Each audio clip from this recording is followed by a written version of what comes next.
Alrighty. I was trying to work on stream elements. I think I got everything working again. I'm sorry, Pax. I'm sorry you got ads. And I'm glad, Flaffy, that you don't have ads. Let's go. I guess the perks of, what do you call that? Subscribing. Something like that, right? Oh, look, here comes Moobot with ads. Thanks for the ad break, Moobot. Pax says hiss. So yeah, it should be now streaming on both YouTube and Twitch. There was a lot of me fighting that and trying to contact Stream Elements and get it all worked out, but luckily they were able to help me. And for Twitch users, I did get the hearts and the tomatoes to work again. As you guys can see in the title, the exclamation splat and exclamation heart, those work now. But again, that is only for Twitch. It is not connected to YouTube, so I'm sorry to my YouTube viewers. I don't really know. I don't think they have that stuff implemented on YouTube, so like, it's not that I'm leaving you out. I just don't think it implements over there, so. So, we are kind of getting back into things. If you guys remember, this is kind of the last page I worked on with you guys. And then I hadn't touched the prequel comic for like almost a month because I had to be working on,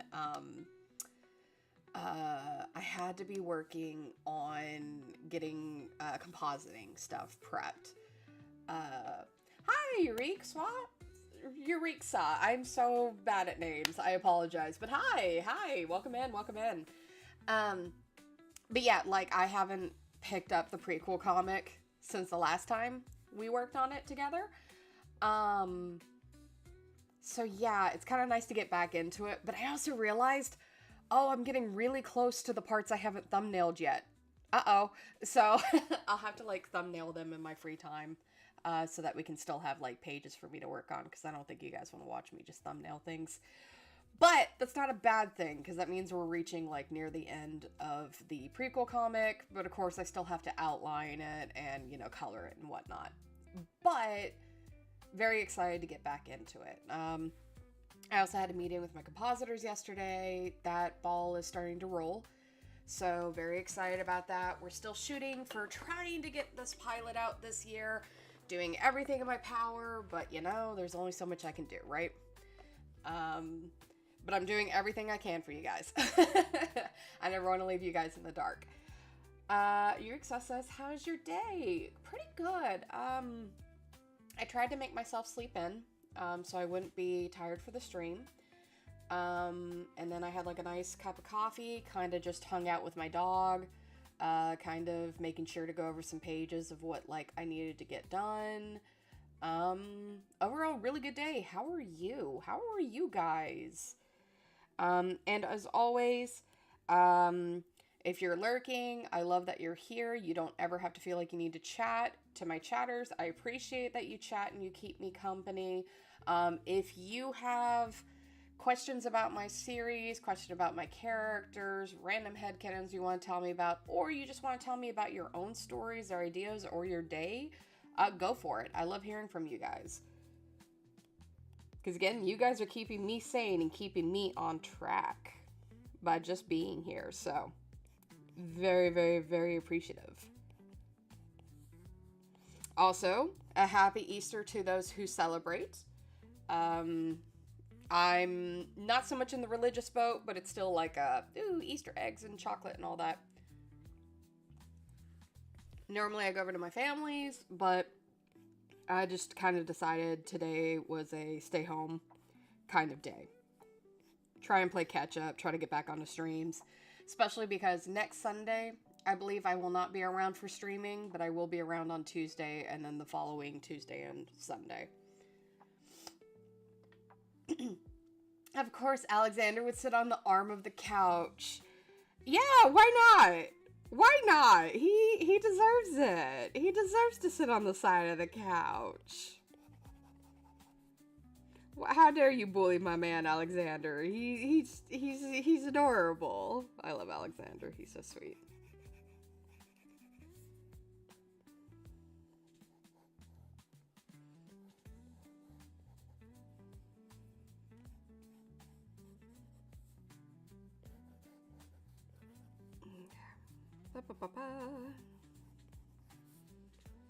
But we are getting closer to this chapter being done. And then I work on the pilot chapter, which you guys cannot see the pilot chapter until after the pilot, releases, right? But again, I won't be getting to that point yet since I still have to line and color, this one. So it's always work. Always, always, always work. Maybe one day I will have other artists help me on the comic, but till then, it will be me and what I can do in my free time. Okay, Yurik says, I'm fine, thanks. I was celebrating Easter today with my family, and I'm low-key tired. Meeting people tires me out, but I'm fine. Hey, I understand that a lot. I think that was kind of one of the few reasons I was like, I'm not going to go to families. I'm a little exhausted already from, like, this week. I just kind of want to rest. And I don't think there's anything wrong with that. So, like, good... that you got to hang out with your family, but, like, I hope you can get some of the, rest that you need.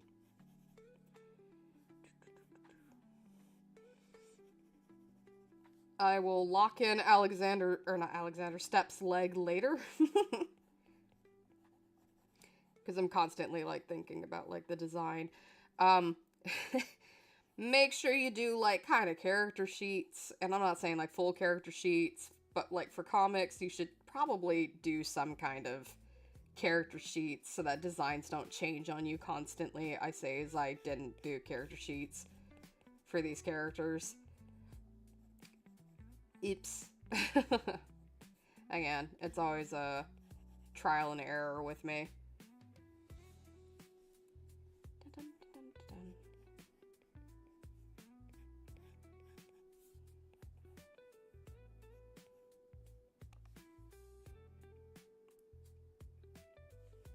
Let's see. One sec. Trying to get so I can see the chats. Pac says, I'm still exhausted from the 2 parties. My little cousins brought water guns inside and chased me while wearing boots with heels. No! That's where you get the water hose. Get them back.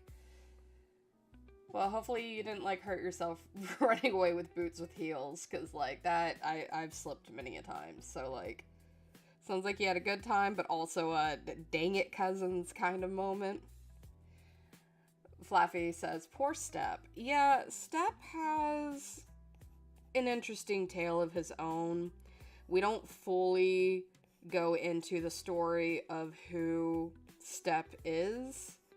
Because, again, this is not his story. It's more about his son's story. But he is still a very crucial part of Rufus. And he has to be in charge of a lot of things, and it's a really tough position of him having to be in charge of a bunch of people, but also trying to be the head of his household, as well as be in charge of the family name Abel. Because, it's a family line that's been around for a long time. So it's a lot of pressure. It's a lot of pressure put on him by his own mother, by his sons, by his, husband, his, the people he takes care of, like the planet, like a lot of things. And so when things don't exactly go his way, it's a bit stressful. It's a bit stressful for him. I'm not saying he handles everything perfectly, but he is doing his best, and he's still trying not to be cold and ruthless as, like, as if you took like Soren, Sai's father, who, you know, is cold and ruthless and would rather take like society side if it puts him in a good light than, you know, his own children. Step is not that. Step is, he's trying to do what's best for everyone, but sometimes things fall through the cracks. And it's tough. But he cares about his boys, and he wants to see them thrive. Soren always catches me off with his hair in this style.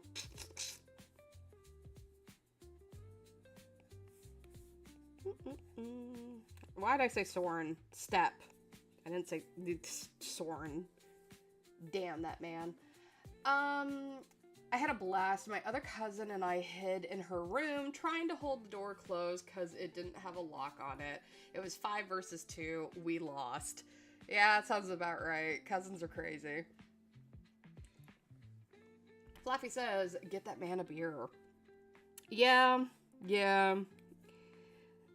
Soren's one of those, he's not opposed to having, like, alcohol, but he generally doesn't do it when his children are around. Just because, you know, it's his principle or whatever of, like, this image he tries to uphold. If he does drink alcohol, it's usually like a glass of wine or something, but he doesn't let himself unwind because he has to be this strong image for the family. That was what he was raised to be. But also, if you think about it, that's a lot of parallels kind of with Rufus, because Rufus has seen what his father does, what his father always tries to do, and he wants to be part of that. Soren's only redeeming quality. But like, Step wants to be, or Rufus wants to be what, you know, Step has achieved his whole life. And so it's kind of this weird thing of like, Rufus only knows his father to be in control the whole time, and Rufus kind of wants to understand that and have that kind of same feeling, but, you know, doesn't realize it comes at a cost. I was talking about Step, not Soren. I didn't mean Soren. That's a problem when I have two characters that are fathers and they both have an S name and I am dyslexic. We are talking about Step now. Soren is bad. Soren doesn't have any qualities. Like, that man would crack a beer open in front of his sons and not care. Step, on the other hand, he tries to have control. Yeah, no. Step is a he's not the best father, but he is a good father. And I'm in that boat of like, where I not like, fathers are always gonna have flaws, because again, they are quote unquote, they are human. I know they're aliens, but they're human, you know, the humanity kind of thing. They're flawed. And it's that part of, we love our parents, even, like, we love our parents, but it's that thing of when you see them being flawed, when you see them being human, that's always something to need to adjust to. And I think Step tries to keep up the illusion of father, because I feel like they're my characters, but it always feels like when I'm writing for Soren is, while there was an accident that took his leg and left him, you know, with a prosthetic leg, he feels at fault for it. And Rufus feels at fault for it. And, you know, it is Rufus's fault.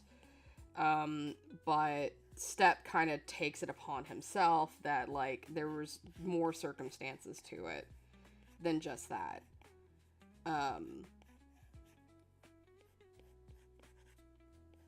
So it's just, it's an interesting one.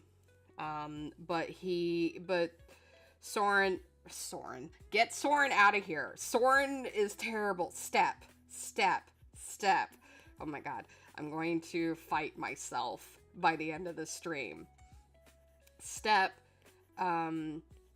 wants to see his boys happy, wants to protect them at the same time, and he's very protective over Rufus, who is the youngest one. Rufus, was very small as a child, kind of the runt of the family, just all these kind of things. And Step is very protective of him, loving of him. His brothers don't resent Rufus for it. There was no favoritism. It was just Rufus was the tiny one. He was the weaker one of the family.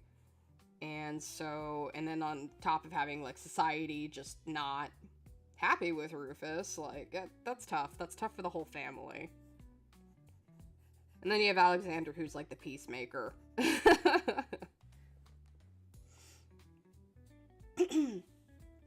Oh my god. Fluffy says, Soren throwing the bottles at Sai's head, joking. I would say he would if Era wasn't around. If, say, there was an instance of, and this didn't happen, but if there was an instance of, like, Era for some reason died and Soren was raising the boys, 100% there would have been a lot more physical amuse like that. Which is very, very unfortunate. But Soren trying to keep up an appearance, and all Soren, Sai, and Mukta all kind of coming to the agreement that Era doesn't need to know, because it will just, worry her, and they all really care about her. They leave her in the dark on what's going on. And this is kind of based off of something that happened in my life. I had a terrible stepmom, and I'm not in the boat being like, oh, all stepmoms are bad. No, I just happened to draw the luck of wicked stepmother. It was great.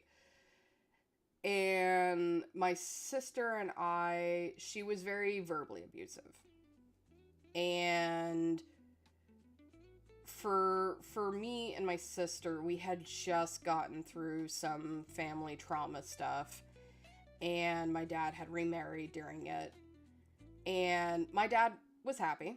And we were like, okay, cool. And my stepmom turned into this really wicked person, and it sucked because we saw our dad finally happy, and my stepmom, terrible, terrible woman. And my sister and we saw how happy our dad was, and we kind of came to the agreement, we'll never tell him. We'll never tell him because he's happy. And so we had to deal with the verbal abuse. And it sucked. It sucked. It did a lot of damage. But we wanted him to be happy. Finally, they got a divorce, and we told my father everything. And so when my stepmom came, like, crawling back to him, he was like, no, you need to go. So, yeah. Sai, like I say, is a lot of my characters have bits of stories from, like, my own experience, which I think is something that, more people need to do in their writing. Rufus has a lot more of comes from a family that did a lot of great things, and then feeling like you are living in their shadow and you can never achieve the great things that they've done. I have that part of my family. You have Sai with, like, the trauma of having a bad parent that's not there for you, and you try to make the best of it for the parent you love. And Yuji has a lot of, like, when I was a kid, I tried forcing myself to grow up too quickly. Because again, I had a lot of things that happened in my childhood. And I tried to, like, force myself to grow up and be an adult. And there was damage that was done from doing that too. And then you have Yoko, who has the kind of more identity of, like, I don't know who I am. I know what I want to be, but I don't know how I can get there.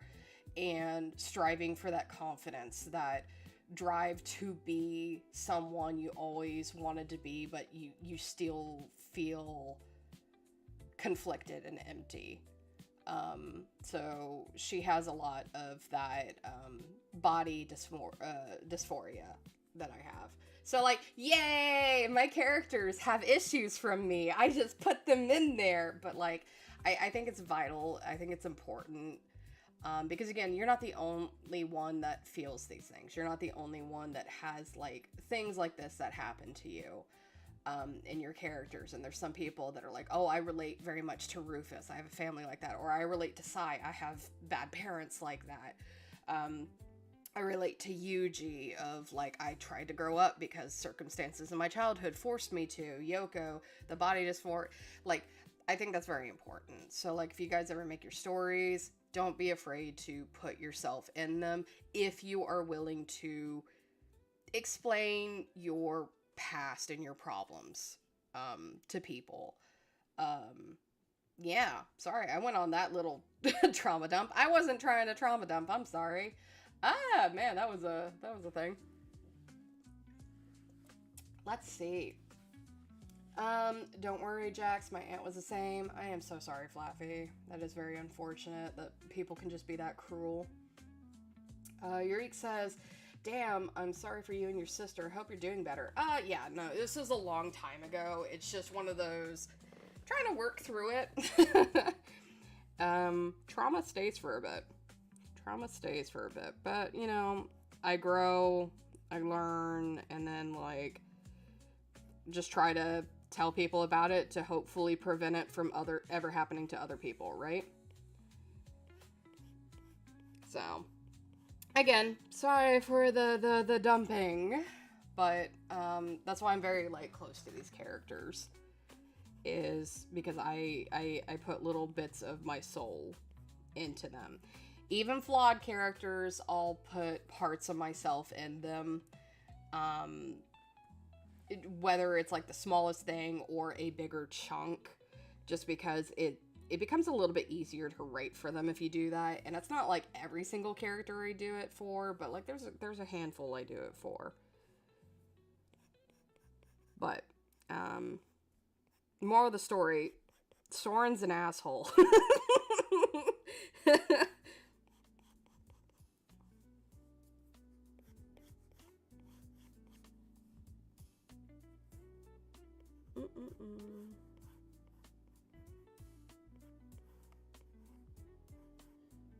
Yeah, but Step here is, he's not trying to be mean to Rufus, but he's very concerned for his son's safety, because Dyer would be fine because Dyer is a lot of muscle and can fight his own battles. Tim, because the circumstance is Rufus wants to make something of himself, and he realizes, I can't do that on my home planet because it's a utopia.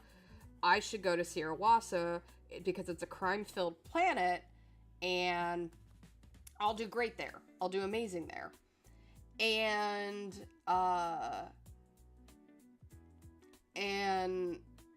Dyer would be fine because he could technically fight. He could, you know, handle himself for a majority of it. Tim would be fine because Tim is really smart. Tim would know how to kind of maneuver, what streets to be on, not to trust people, and just kind of be able to maneuver it.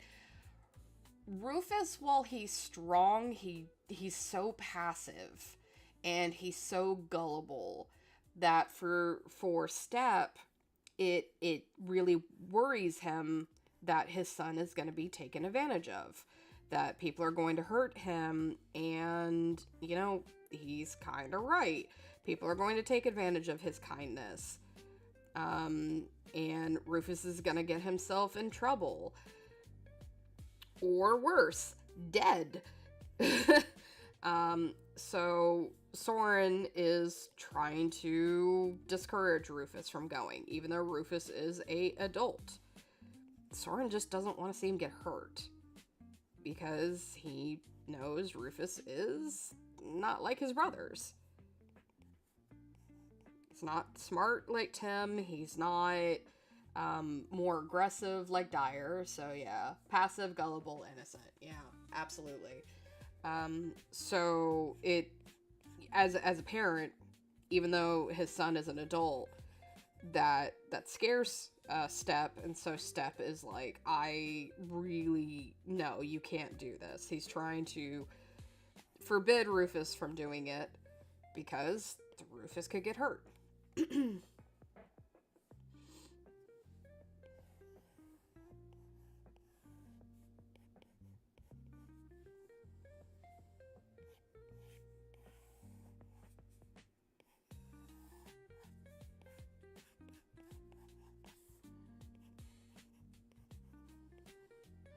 And he's also very upset with his mother for, trying to put this idea into Rufus's head, because his mother comes from a different generation. She comes from a generation of like, nah, men just need to fight. When men fight, they become stronger, which has its own problems, right? But again, she comes from an older generation. And so she's thinking, oh, well, he's not doing well here. That's because he's made to be a fighter. And that's not going well for Step and Alexander, who are definitely a lot more passive than Ibe is. But Ibe is like, look, he doesn't thrive in this world where you're supposed to be smart, because she believes Rufus is meant to be a fighter, just like his great-grandfather and his grandfather. She very much believes Rufus is meant to be a fighter, and because they're on a utopian planet, he can't thrive, and that's not really the case, right? Like, Rufus is very extremely passive. He doesn't want to hurt anybody. He doesn't want to fight anybody. He just wants to have friends. So it's kind of Ibe has good intentions. They're just not exactly the smartest intentions for him. Back in my times, yeah, men used to go to war. That's kind of what it is. That's kind of what it is. Is Ibe is like, men used to fight. Men used to go to war. Men used to be in these factories, lifting iron and everything. Like, she's not saying, like, oh, women have to be in the kitchen, and women have to serve men, and, like, men have to... But, like, she very much believes, like, oh, yeah, no, technology and these advancements kind of have softened people to being like, oh, I'll just have a desk job. And she's like, what happened to the days of manual labor? What happened to the days, like, we shouldn't have to have robots doing everything for us. We should be able to, do these things. She's kind of bored because, like, technology is more advanced. So then they kind of, yeah, you have all these, technology and things that make everything easier. But then, like, there's less jobs, and there's, people are just kind of like sitting around, and so it's an interesting kind of predicament. But yeah, definitely she comes from the back in my day. Oh no, the ads are there for PAX.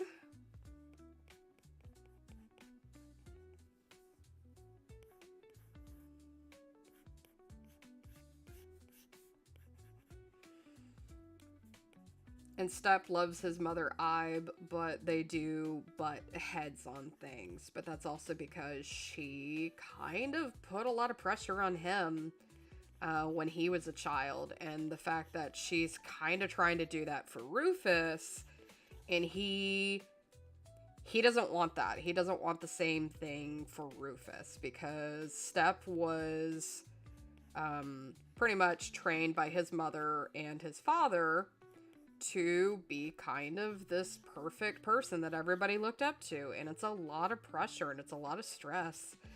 And I very much, she loves all of her grandsons, but she very much favors Rufus, because she's like, oh, Retirement must suck for her.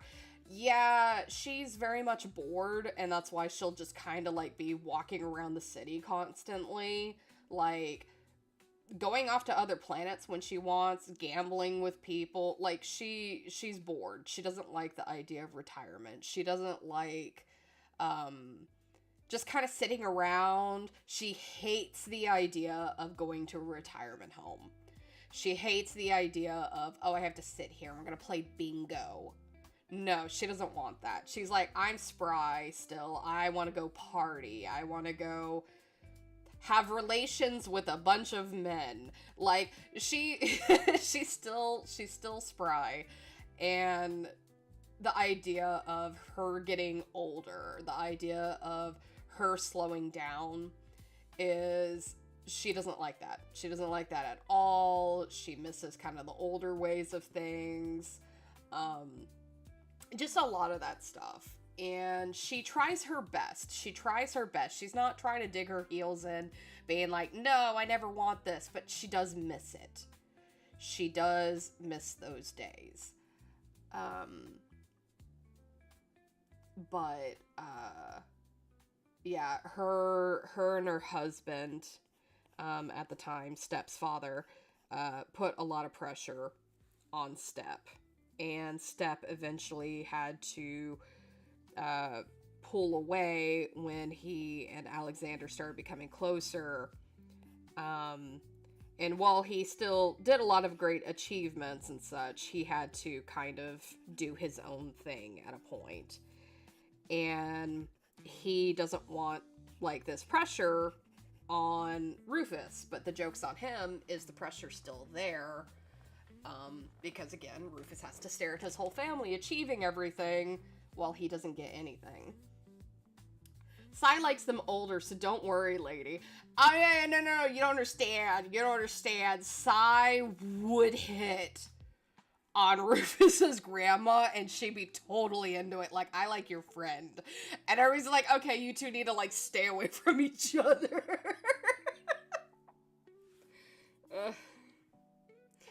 My characters, man. What do you mean, why? Sai likes older women. Nothing's ever gonna happen with them, but they're definitely gonna flirt if they get the chance. They weirdos. They're freaking weirdos. What do you mean, no? Nothing's gonna happen.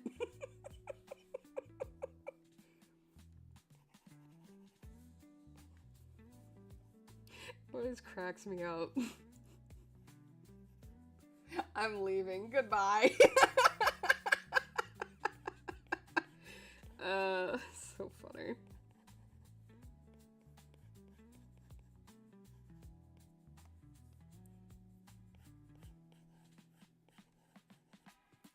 Nothing's gonna happen with them.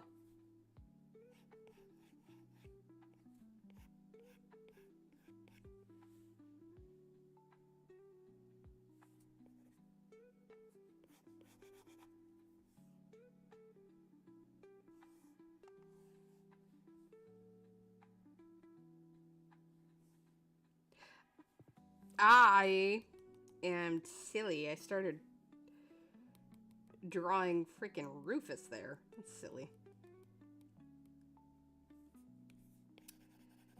I don't know why I started drawing Rufus. It's probably because I saw the muscle on the arm and I was like, yes, Rufus, and not poor Alexander.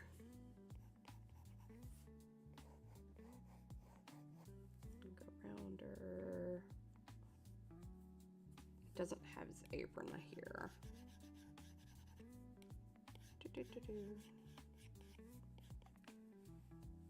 It should have been me. Should have been Ren.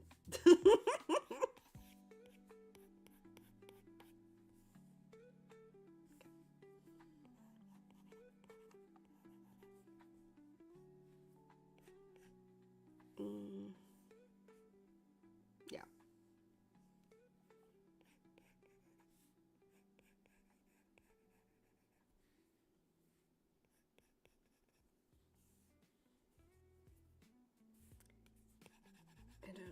Yeah, it should go all the way around.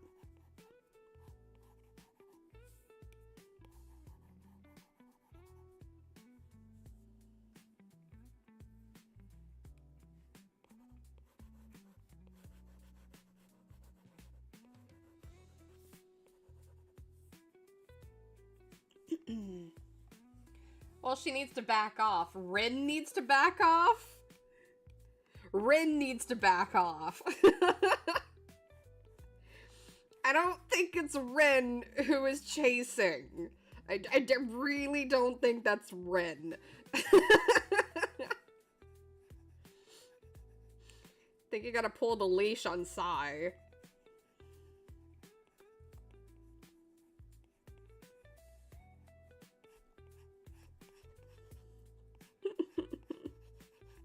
So funny.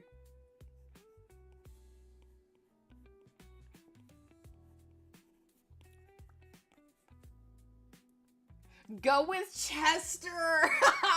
Sai would be so mad. Sai would be so mad. Sai and Chester are already at bumping heads, but like, man, Sai would be so upset. He'd be so upset if Rin and Chester became a thing.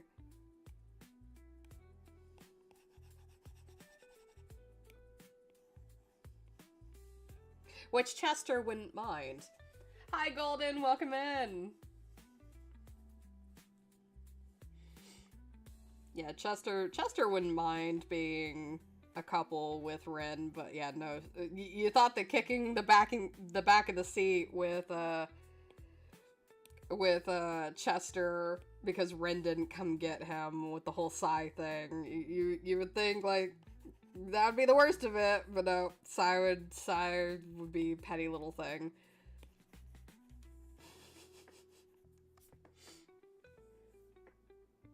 Chester would rub it in Sai's face. Kinda, but Rin would be so upset with Chester if he did. He won't be mad for long once I'm here. Cause it's so funny.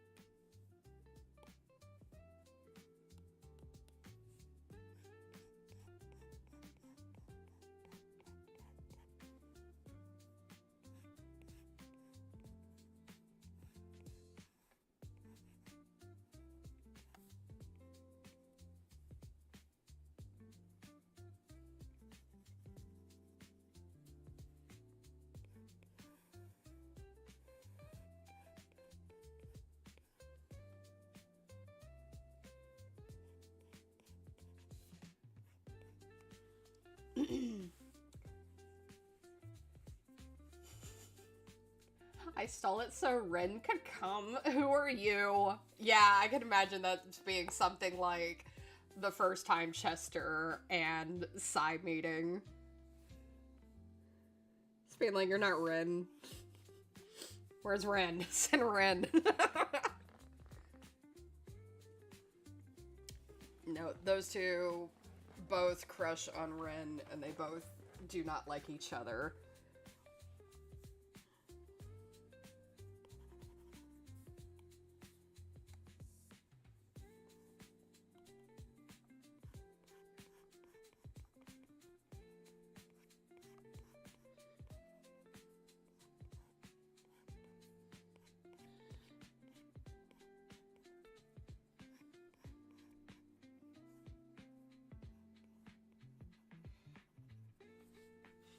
And and I can't even mention the third person that gets involved with the whole Rin thing. It's really funny. Not really, but it's kind of funny.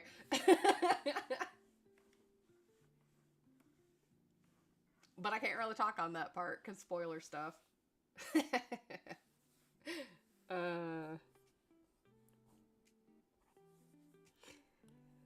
Messy relationships, fun for stories.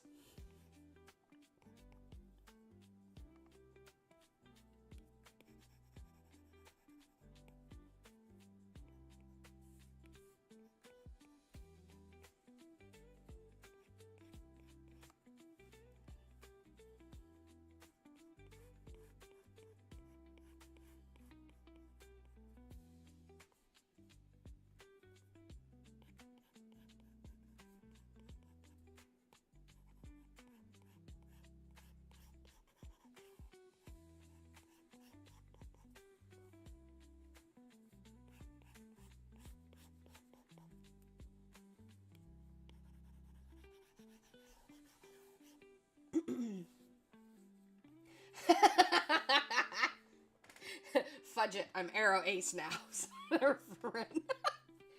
Some days it feels like that for her.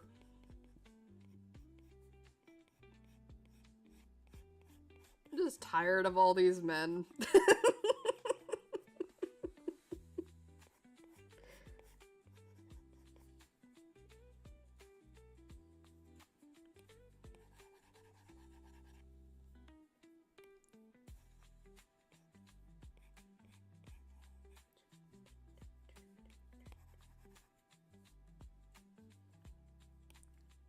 Where's that? Because that bugs me. Where's that from?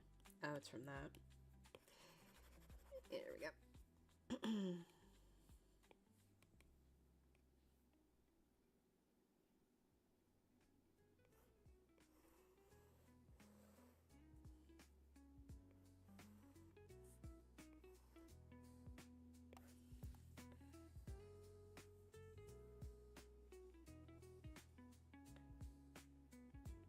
His brother stole his wife and became engaged to her. Rin, have mercy on him.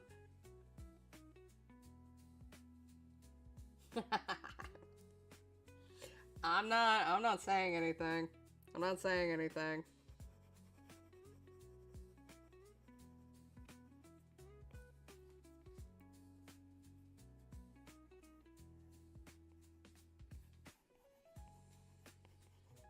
Like, the more I say, the more things come out, so I'm just like, eh.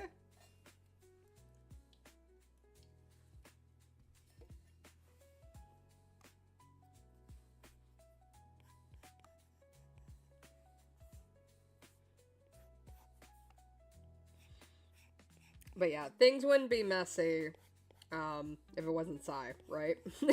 Sai's storyline is always messy. A lot of my characters have messy storylines, but...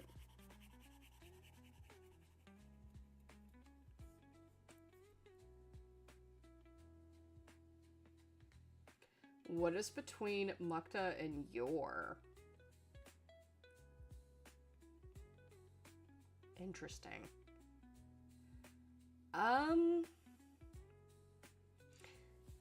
And whose fault is that, Sai? Soren. We always blame Soren. No, Sai does a lot of shit that Soren caused issues in his life, but he can't just completely blame it on Soren. Ah, Mukta and Yor. What can I say?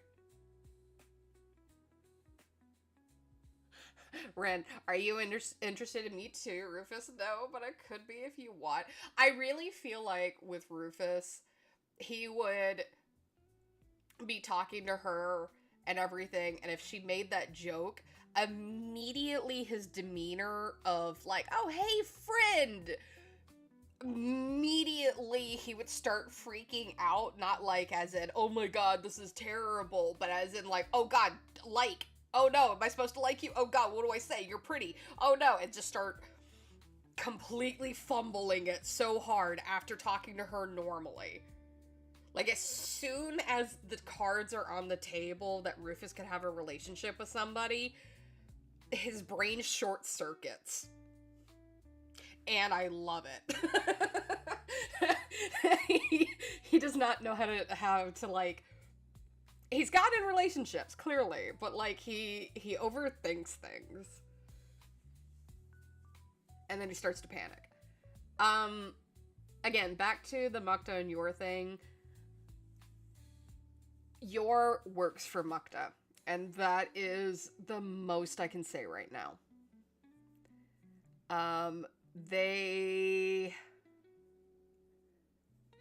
Yor works for Mukta, but it's not a good relationship. And, Yor is terrible. Like, Mukta has a lot of terrible qualities. Yor is terrible. And that's what I can say for now.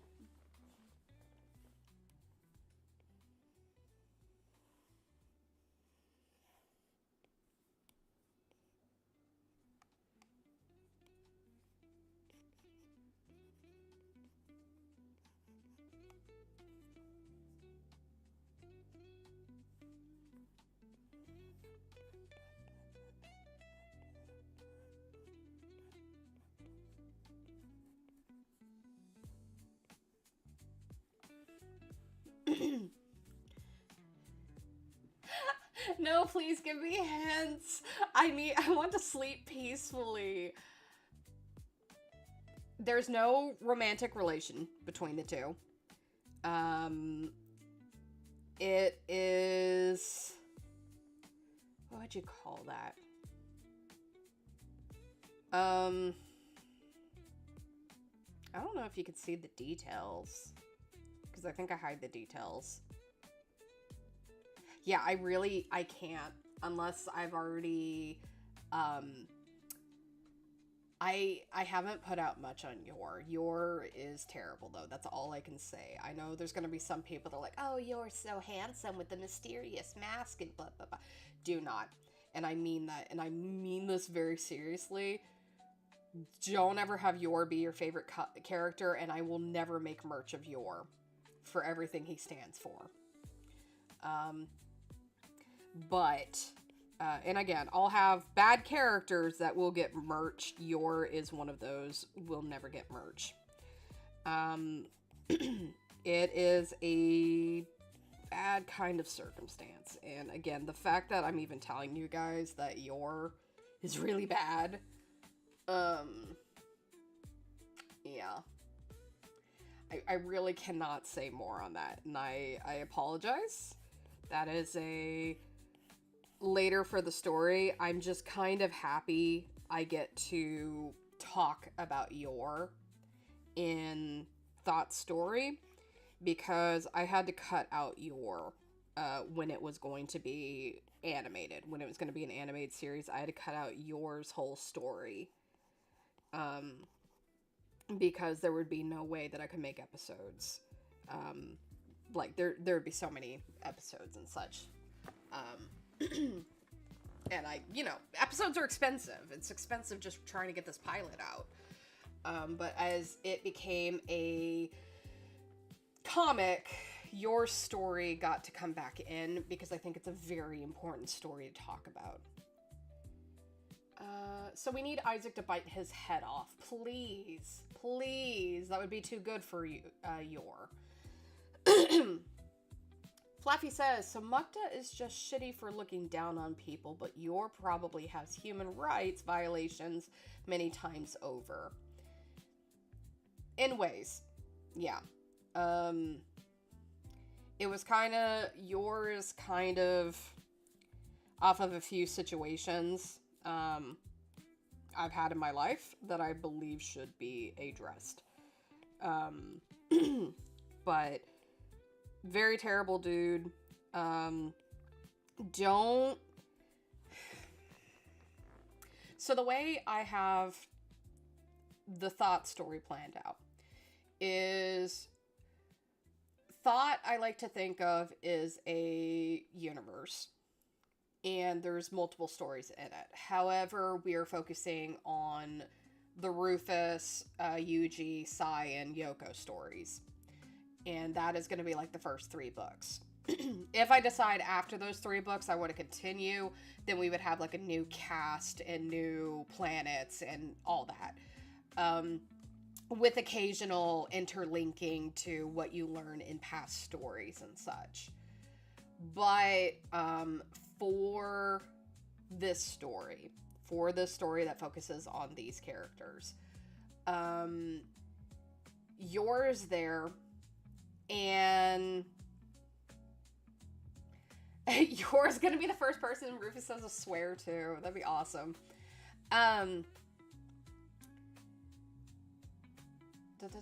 That's just what it feels like to me, so don't look too much into it. Yeah. But like I said, this story is going to be like 3 books. And books are kind of like seasons. Because there's volumes and then there's books. The way I look at it. Volumes would be like obviously what goes into it, and then chapters in those volumes. But I've divided it because originally it was seasons, 3 seasons, and now I just call it 3 books. There might be multiple volumes to each book, but you know what I mean. So anyways, you have these 3 books, and you will see Yor in the first book. You will see Yor, And you'll see some things that happen with Yor.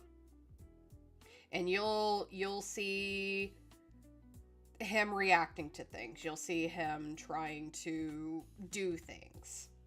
But he will not be a main importance in book 1.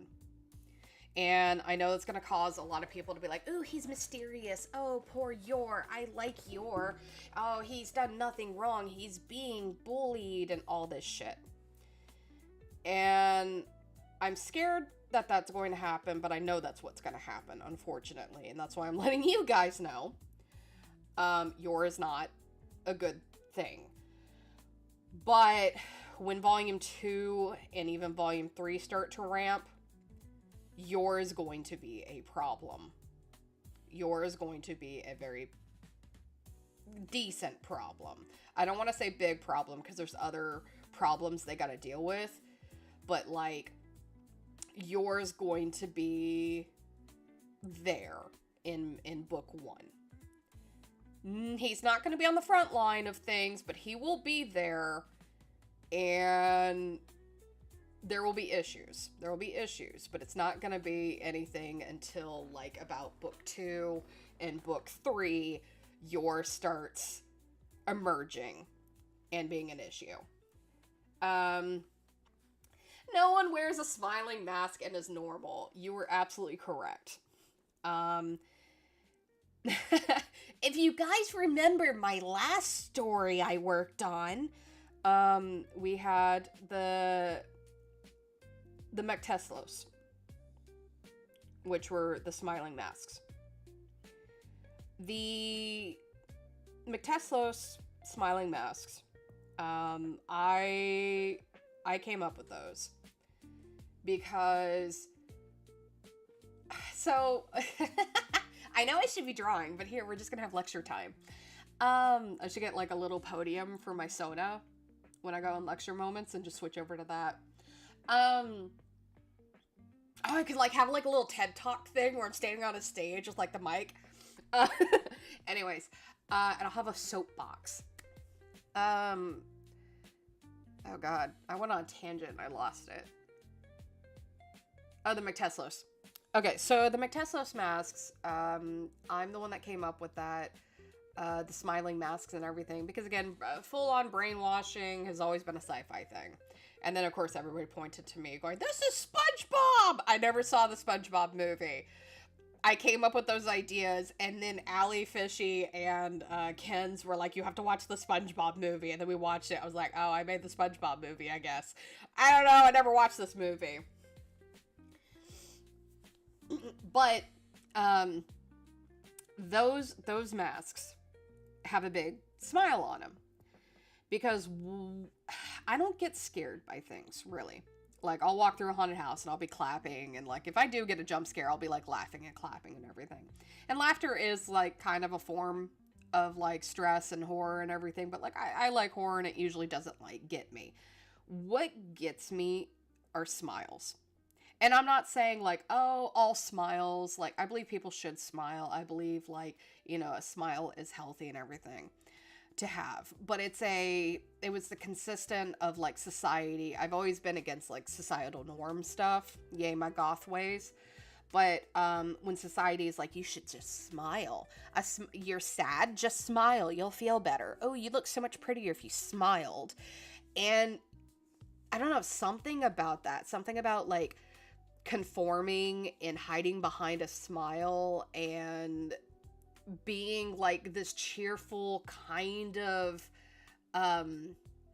masks, like, that we're supposed to wear because it would make everything better, but it feels like you're brainwashed. It feels like you're conforming. It feels like it's like suppressing you to just the shell of something that somebody else wants.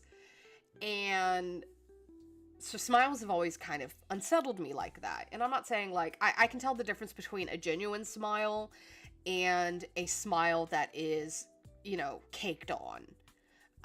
Because someone believes this is what I'm supposed to do. I went to an event. sorry for Jack's tangent, but I went to a event place when I was in college called SIGGRAPH, and it was like a animation convention over in Anaheim, and this was around time Monsters University was coming out. And so I'm at this convention, and sorry if I've already told you guys this story, but so I'm at this convention with my classmates, and this is when I started learning about Toon Boom and learning how to kind of, you know, use Toon Boom. I didn't really care for 3D stuff, but like I was hanging out with classmates and everything, and then like Pixar's there promoting their Monsters University that's about to come out that year. And I was like, oh, hey, cool. This would be nice to talk to people that have been in the studios. This would be a great chance. So we're like waiting in line because they're handing out free like posters and like this cute little tea kettle that has like feet on it. I was like, cool, I'll go talk to them. So like, I step off to the side and I'm talking to some of the guys that are not handing out things. They're just kind of standing there, and I'm asking them questions about like, oh, hey, how's it like to work in the studio? Yada, yada, yada. And this woman walks over, and she's in a business suit, and she has like a gritted Cheshire smile, and her hair's up, like it's dark hair up in a bun. And she walks over and she goes, hi, yeah, our workers here at Pixar are super busy. You're gonna have to leave. And I like looked at her and I like looked at them, and I'm like, I'm not blocking the line, and they were just kind of standing here talking. She's like, yeah, that's not gonna work. You're obstructing the line. You're gonna have to move along now. And she has this smile on, and I am staring so fucking unnerved, like, okay, freaking weird. And so they're like, hey, you should go. And I was like, all right. So I walk away, and we just kind of go and enjoy the rest of the convention, waiting for, like, you know, dealer's hall to close so then we can all go get dinner together. And one of my classmates was like, oh, they have a laser engraver, and I'm getting like my initials engraved on my binder. Like it was a leather bound binder. We're like, oh, cool, let's go watch that. And the dealer's room is closing. So we're like, okay, cool. So we go over there, and we're watching the laser work, and we're asking questions about it, and they're like, oh, hey, the dealer's room is closing, everybody needs to leave, blah, blah, blah. And we looked at the dealers, and they said, hey, you know what, you can stay at our table because we have his binder. We will walk you out when we leave. And we said, oh, is that okay? And they're like, yeah, it's fine. We're like, cool. So we're standing there, and we're asking them about the laser, because like laser engraving wasn't like super well known during that time. Now it's a lot more people know about it and such. And we were like, okay, cool. So we're watching it, we're asking, and that woman from the Pixar booth, the executive lady, comes over, and she has her Cheshire smile printed on her face again. And I see her out of my peripheral, and I just remember I got like a little bit of a shiver up my spine, because I was like, oh, this isn't gonna be good. And she's like, hi, yeah, the dealer's room is closed now. You're gonna have to leave. And I'm like, okay, well, oh no, they have ads. All right, I'll wait for the ads. Oh no.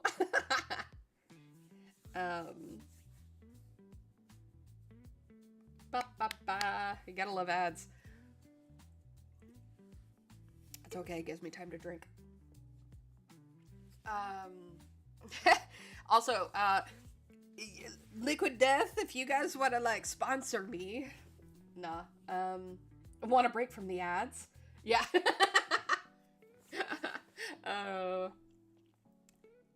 Welcome back. Let's see if Golden gets back. Okay. So yeah, like we're at the laser engraver, and the executive lady, she comes back, and her, you know, she has to smile, and I see her out of my peripheral, and I get like a shiver up my back, like, oh, this is not gonna be good. And she's smiling. She's like, yeah, hi. The dealer's room is closed. You're gonna have to leave now. And I looked at her and I said, actually, the dealers here said that we can stay at their table and they will walk us out. So thank you very much. And she smiles and she stares at me and I can tell she's irritated. And I can tell she's irritated. She's like, yeah, no, that's not going to work. You're going to have to leave because that's the rules. And I said, yeah, but also in those rules, if the dealers want us to still be here because they have his binder, we can stay here. That's fine. They already said it was fine.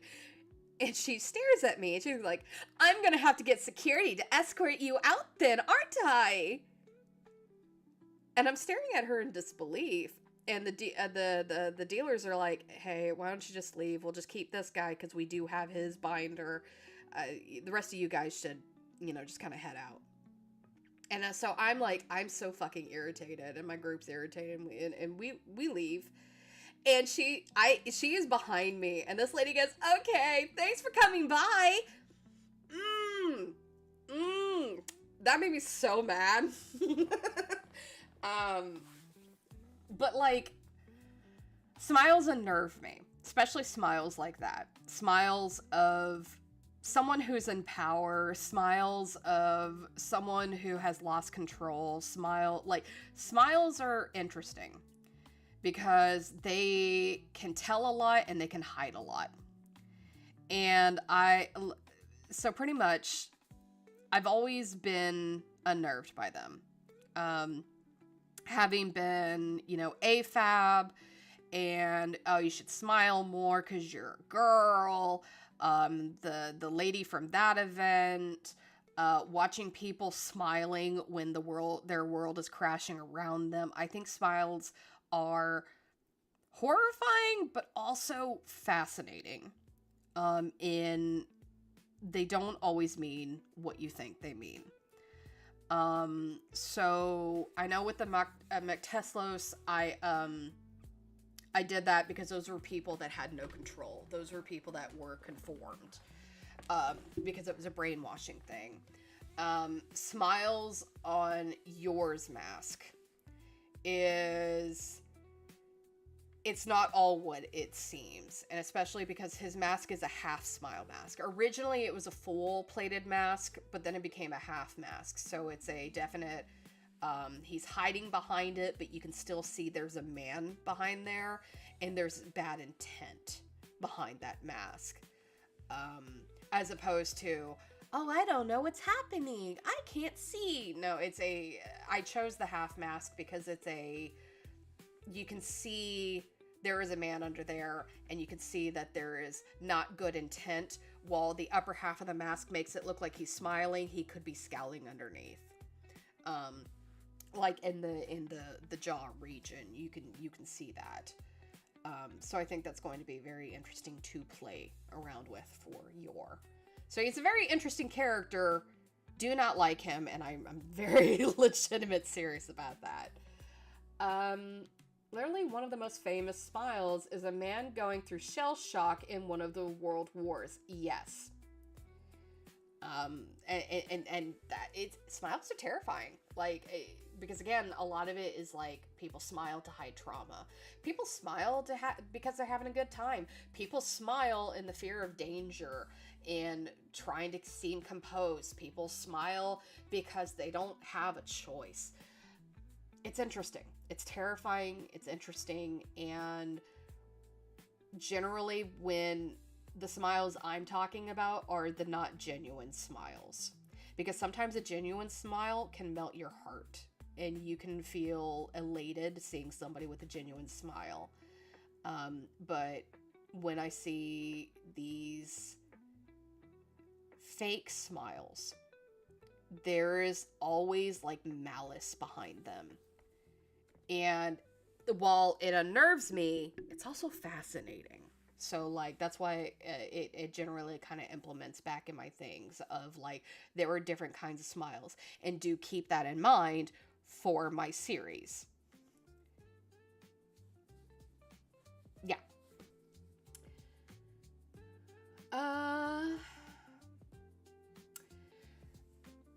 Eric says, can you at least answer my question, yes or no? Is yours something like Mukta's assistant?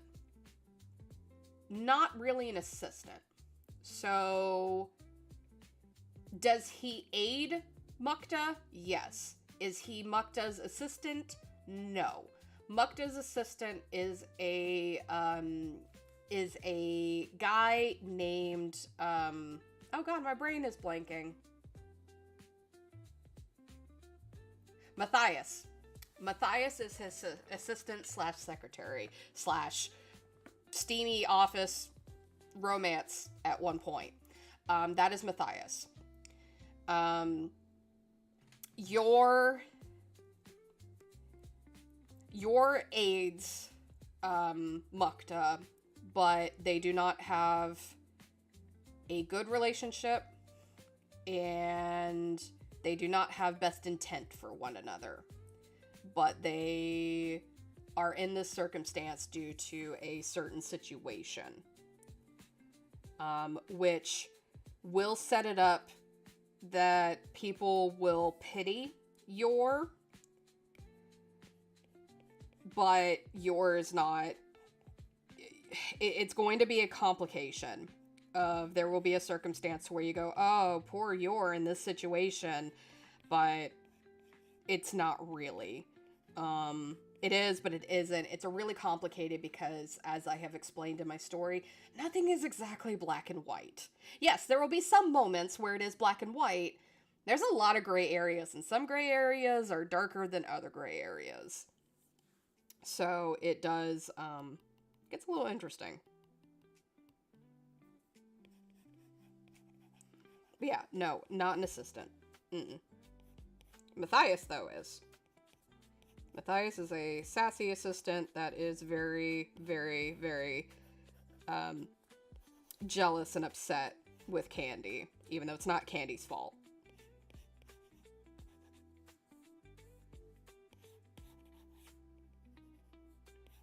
But because he has interest in the mayor.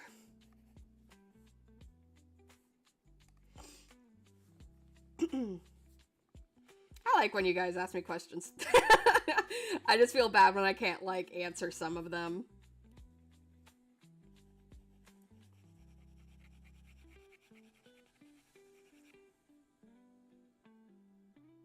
Yes. Yes. Matthias is made by Jack. He is not a huge character, but he is made by Jack. Really, really love working with Jack. Jack made some OCs that I got to play with and just kind of put into the series, and it makes me very happy. Matthias is one of those. Matthias doesn't have really a big role. He has a bit of a bigger role in 2. But him and Mukta had some relations for a bit before Mukta was like, I have, for my image, I need to be married and, like, have a family and all that stuff because that's good for the public image. And Matthias, not super happy about that happening. But yeah, absolutely. Jack has so many cool characters, and I've been honored that him and Nate have let me play with their OCs in the story. Because, like, Reggie's cousin belongs to Nate. I believe Kevin belongs to Nate as well. But I know Jack draws Kevin a lot. Same thing with, like, Lynn and Derek. So I've been very fortunate about that. Fluffy says, Matthias crying at home, hugging a framed picture of Mukta while eating ice cream. Yeah, he would also be punching that image. Very upset, but yeah.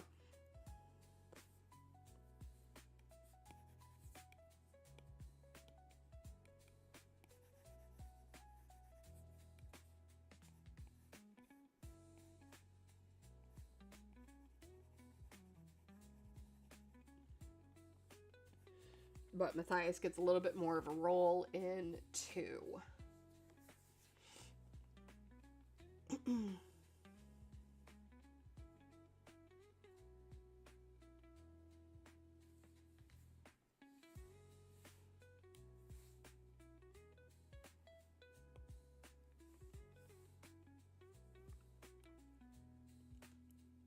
When I don't want to draw a couch, so I go to Sketchfab and I go look up a couch because I was like, I need this specific angle. Sketchfab is great.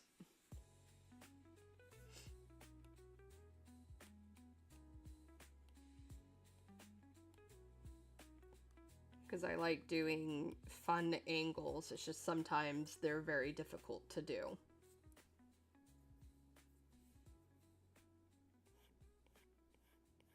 But I'm always I don't know how to do that. Guess I gotta learn.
I love that on Easter we're talking about all the messy relationships. And of course they have to involve the Liu brothers. Yurik is asking, does Mukta even pretend to like the plush Lius in front of Candy? Yes.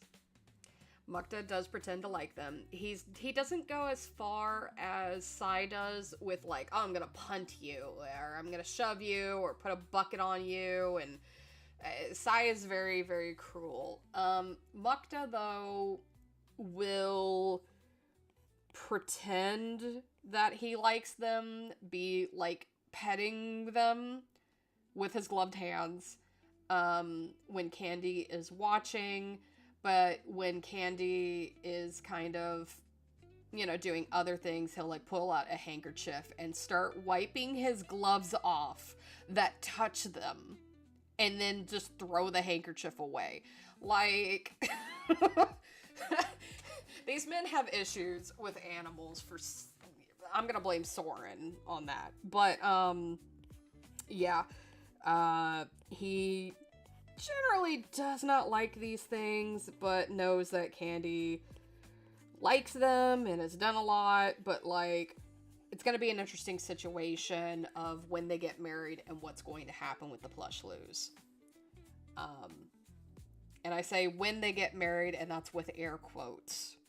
Because, again, he's already in the mindset of, oh, she's going to be moving in with me. We're already married, kind of thing.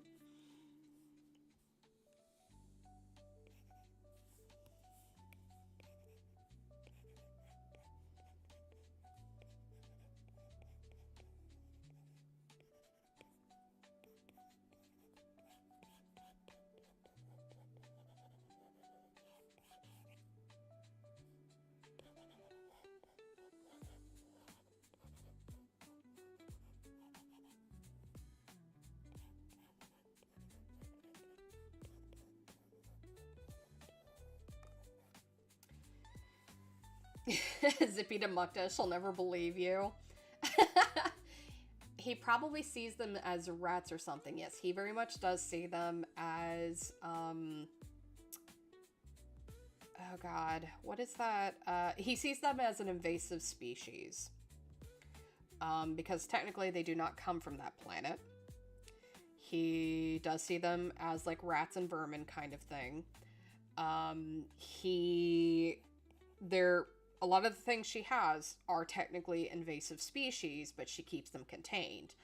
But he has the mindset of, like, what happens when they get free? We're going to have issues. They're a problem. They're pests. They're vermin. We already have, like, too much food that's being taken by the homeless, and now you brought them. Like, there's a lot of issues with it that he has. But he also likes the idea of having this activist in his pocket as his little future bride, because again, it makes him look good in tabloids. So very complicated relationship between them on it. Zippy does not like Mukta. Zippy doesn't like a lot of people, honestly. He is probably the sassiest of the Plushloos and the most judgmental of them, and I love him for it. He would definitely try biting Mukta many times. And in fact, he's probably gone so much as to act like they're getting along and then bite Mukta and make Mukta, like, yell at him and try to get Mukta to hit him in front of Candy. Because he doesn't like Mukta, Mukta doesn't like him, and Zippy doesn't like, you know, people being around Candy, because he is protective of her. Zippy is really cat-like. Yeah, he's a little cat-like donkey.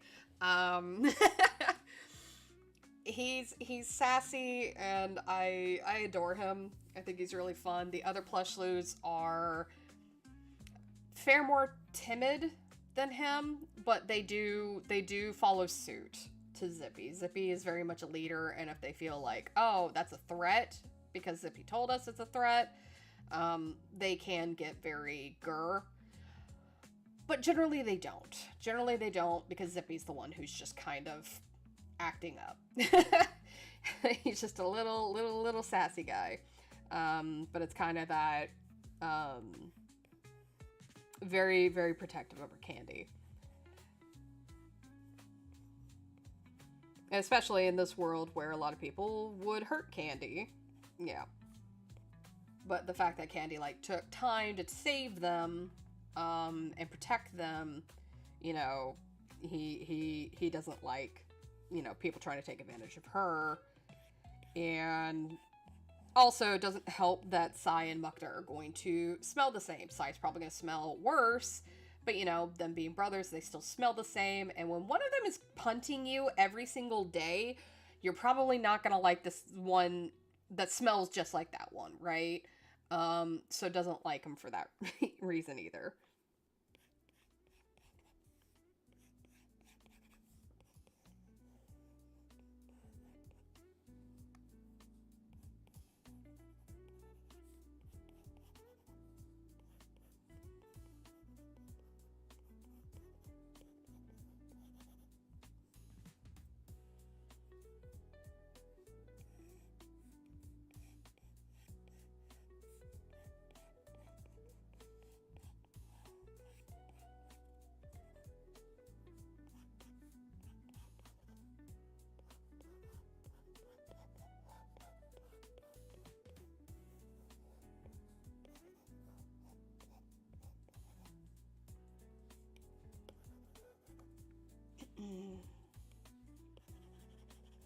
Well, I definitely like the Plushloos, though.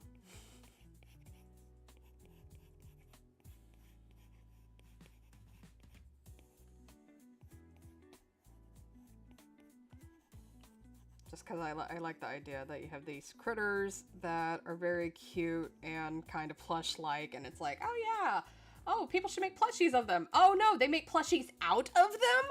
That's messed up. Like, I don't know. I think it's funny. I think out of the cast, besides Candy, Zippy probably likes Yuji. Yes. Yes, Zippy does like Yuji out of the cast. The only problem is Luck will not let Zippy or any of the other plushies get close to her, and Luck will try to kill them because they are smaller animals to Luck, who is a dog. And plus, on top of that, they look like chew toys to a dog. So, like, Luck doesn't let them get close, but even then, Luck doesn't let a lot of people get close. Doesn't even like Rufus getting close to Yuji. Luck is very, very protective. It takes time for the cast to even get Luck to let them near Yuji. But Yuji will not leave without, or go anywhere without Luck. So Sai has this problem of he doesn't like animals. He just generally doesn't like animals. It's not oh, he goes and abuses animals. Just the Plushlus are the ones he really doesn't like. But he can't do anything to get that Doberman out of there because that Doberman will take him out. And he knows it. So he may like scold the Doberman, but Luck is going to be in charge. So if Luck is laying on Sai's bed, Sai is going to have to sleep on the floor. There's no way he can get that Doberman off that bed. I'd like to see him try.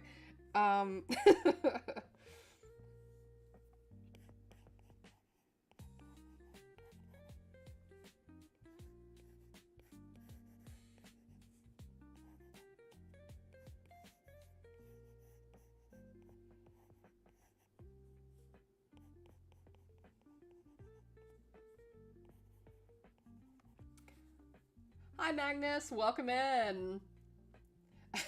Luck says, I'll effing kill you, crime guy.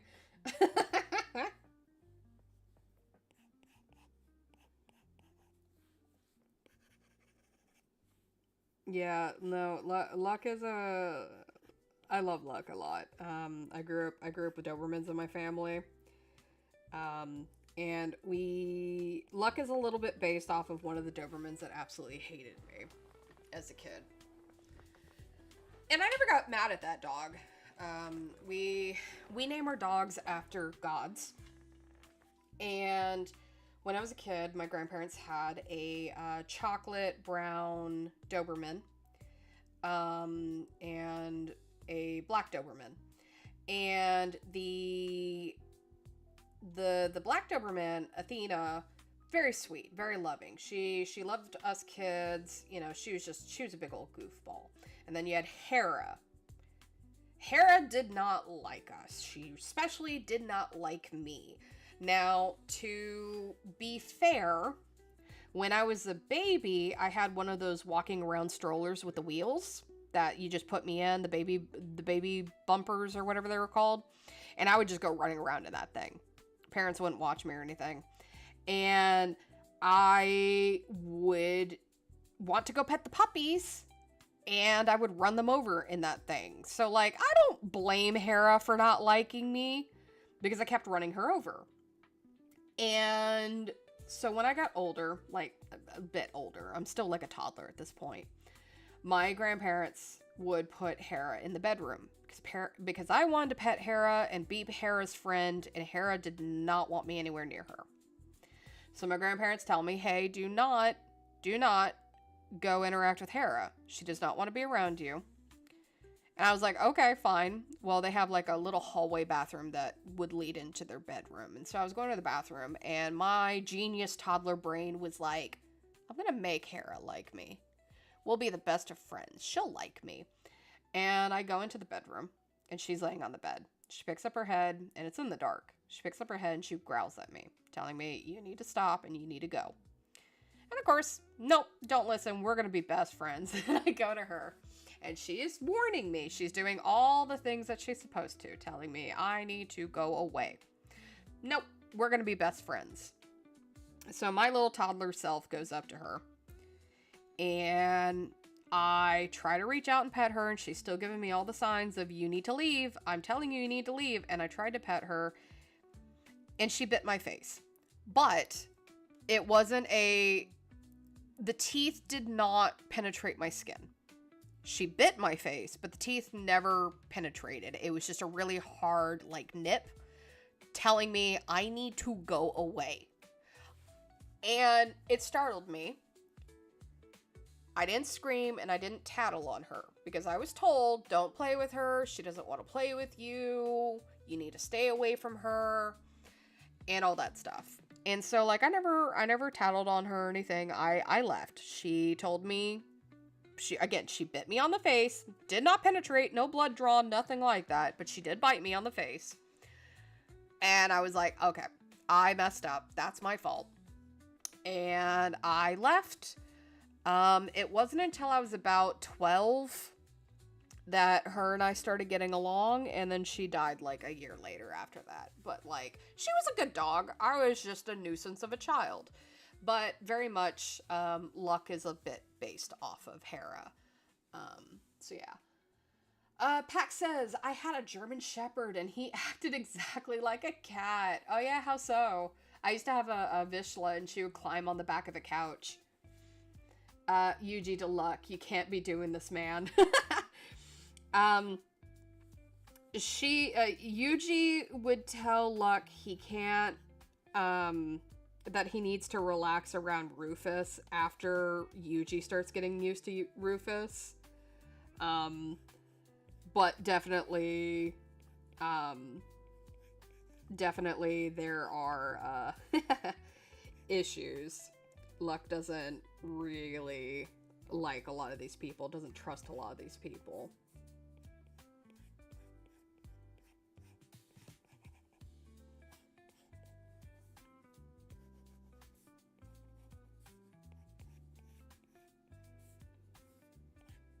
I've never had a full breed German Shepherd. I've always had mixed breed German Shepherds. They're great dogs too. Problem is they always get arthritis. Very sad. Hey Kaz! Welcome in! Luck is biting Sai's feet when he is asleep. Yeah, he would grab him by the feet and yank him out of the bed.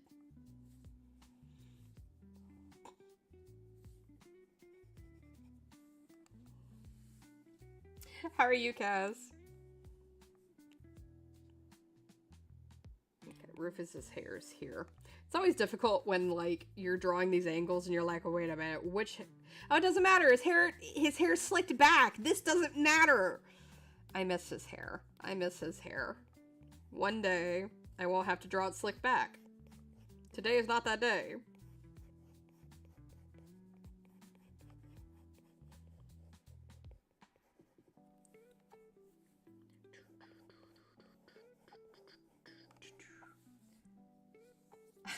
Perspective work is sick. Thanks. I got the couch here that I traced because I don't want to try figuring out a couch. I got it from Sketchfab. So if you guys ever need like props, I think it's Sketchpad. I think it's Sketchfab. That's what it was. So, like, if you ever have props or something that you need to, like, draw, they have, like, multiple different variations of different props. And it's a 3D model that you can angle at different angles. Because, you know, trying to find a reference of a couch and be like, oh, I need that. What does that look like at the top? Yeah, good luck trying to find that on other things, right? Sigh, take this dog away. I'm about to lose my mind. Yeah, he definitely starts to lose it when you have... Rufus, the himbo, when you have, Yoko, the robot, and then Yuji, the child, and her pet, Luck, all in this tiny apartment. And Sai is not happy. Sai is very, very upset, that he has to deal with this crap. Because it's his apartment, like, he doesn't want to deal with it. Magna says, my mother was a veterinarian. She hoarded a lot of dogs to the point where it was hard for her to keep them fed. When I left to live with my dad, things only got worse. I lost contact with my mother sometime after. Don't know what happened with the dogs. Last time I went to her house, it was now a candy store. No trace of her. Dang. I'm sorry, Magnus. That's a lot. It's interesting that they turned her house into a candy store. I guess you can make houses into, like, little shops and restaurants. But that's still scary. That's still crazy. Flappy says, Rufus is gonna be so happy when Luck lets him pet him. Oh, yeah, no, Rufus is going to, like, cry. And just be like, oh my god, we're best friends now!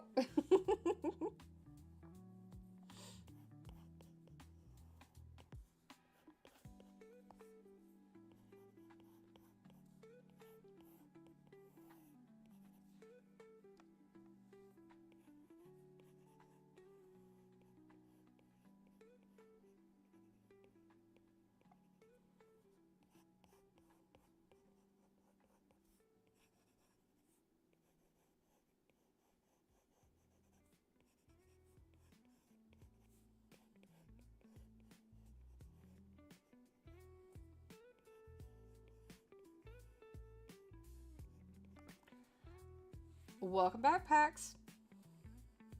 How are the ads? Alright, do that.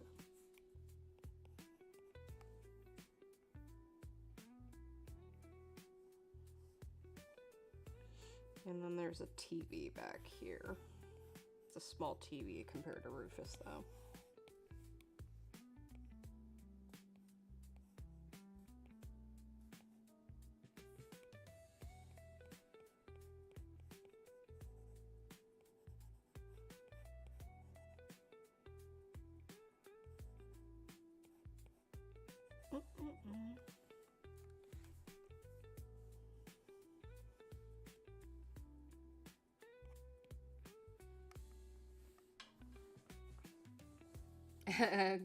Good dog, best friend.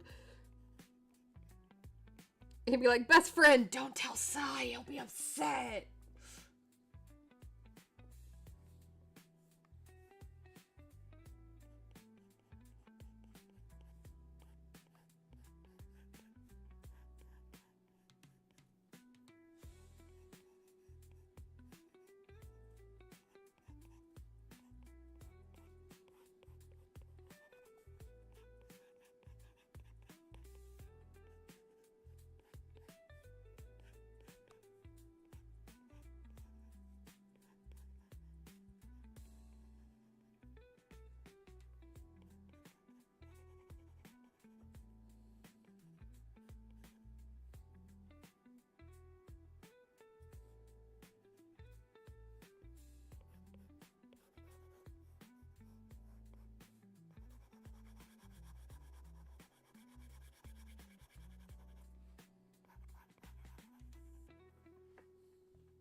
Let's see. Isaac actually had a little cat, and it's funny because he acts like one. Okay. I mean, yeah. Yeah, Isaac, with the whole biting and everything, does act like a cat, that's for sure. Magnus says, now that I published the cover, I can now focus on writing aspects of Heart of Despair. Oh, neat. I didn't know you could publish a cover. That's awesome. He names it Screwdriver. Oh, the little cat. That's cute. I love that people, like, name, like, cats unconventional things, like Peanut, Screwdriver, things like that. It's always funny. Lou brothers are animal haters. Well, they're definitely not used to having animals, and, because, I mean, Era's too busy to have animals, and Soren hates them. And, Magnus says post. Okay, cool. And Soren absolutely hates animals. So, like, the Lou brothers were never really raised. Frick, I got a warning. I forgot. Sorry. What'd you get what? You got a warning? For what? Hold up. What? But, like, oh, for saying the T word. Oh, God. So silly. So silly.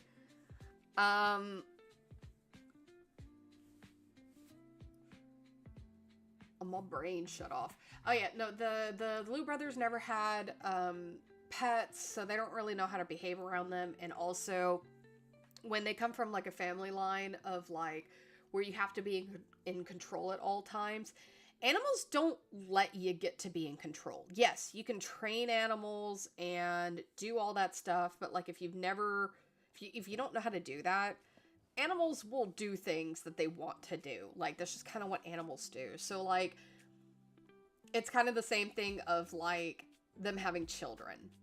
Probably not the best for them to have children because, like, it's a lot of training and process and trying to go through these things, and, like, they don't understand. They don't understand why they can't just control them. And it's like, yes, they could be filthy if you don't take care of them properly, etc., etc. And there's just some people that just don't vibe with them.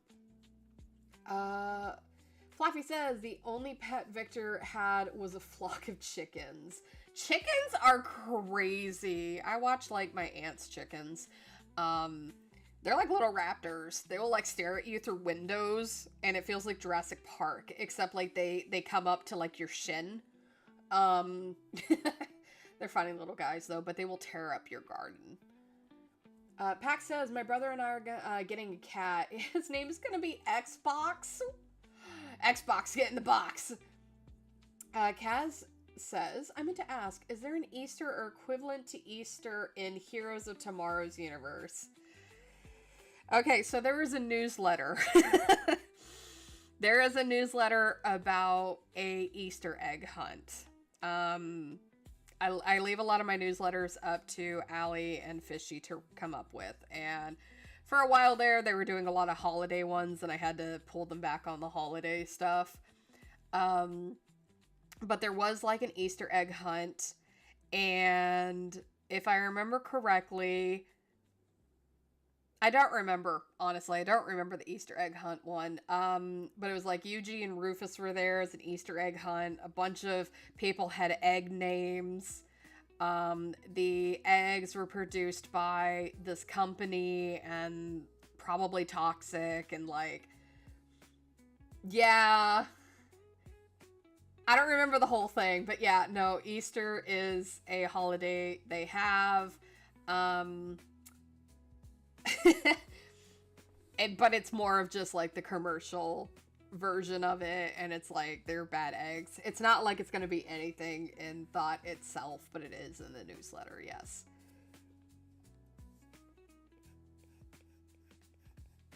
I think Rufus caught the thing on the event on fire. I think. I'm not sure. It's been forever. But I'm pretty sure Rufus probably caught the event on fire. Nice, I'll take a look. Rufus burnt the mascot, that's right. And then their key witness was like a child, and like the child drew these like drawings. Flaffy's got the newsletter saved. Let's go. Yeah, like the police report statements from the key witness were drawn by a child, and it was Rufus excited about the egg mascot, and he accidentally caught the egg mascot on fire. That's right. And it ruined the whole event.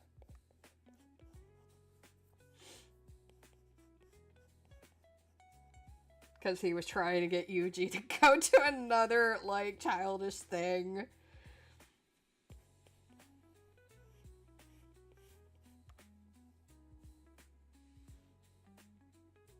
Because the costume was made of, like, dry lint. This is all sounding so familiar. Again, I quickly read newsletters that are written by them, and I do approvals of if it doesn't read the first time, I go, hey, we need to redo this. And then I go and I make the drawings for it. Because I try to give them a little bit of artistic freedom with the writing and such. They have a lot of fun with it.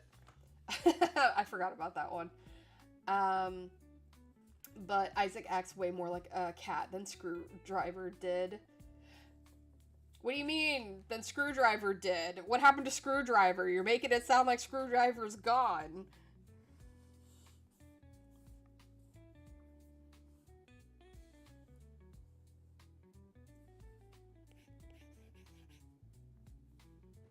His hand seems tiny.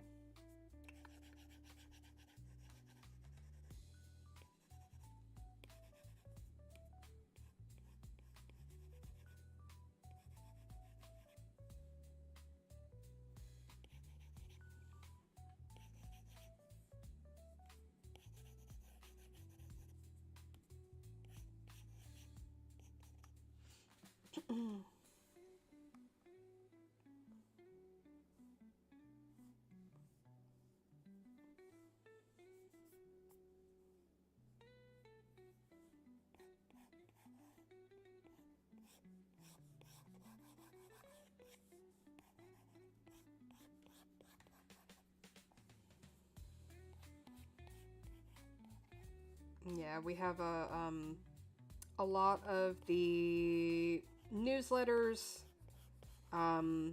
written out. I just have to have time to actually go and draw them.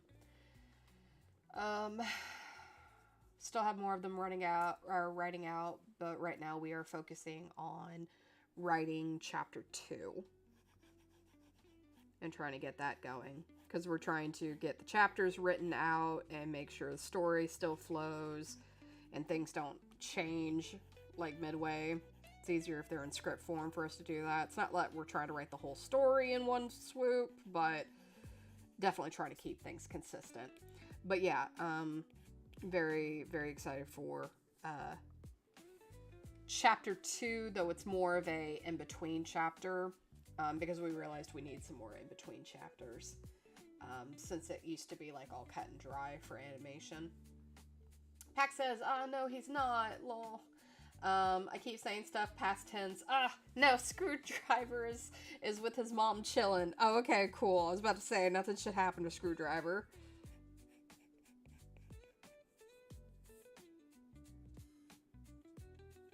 Let's grab this couch form.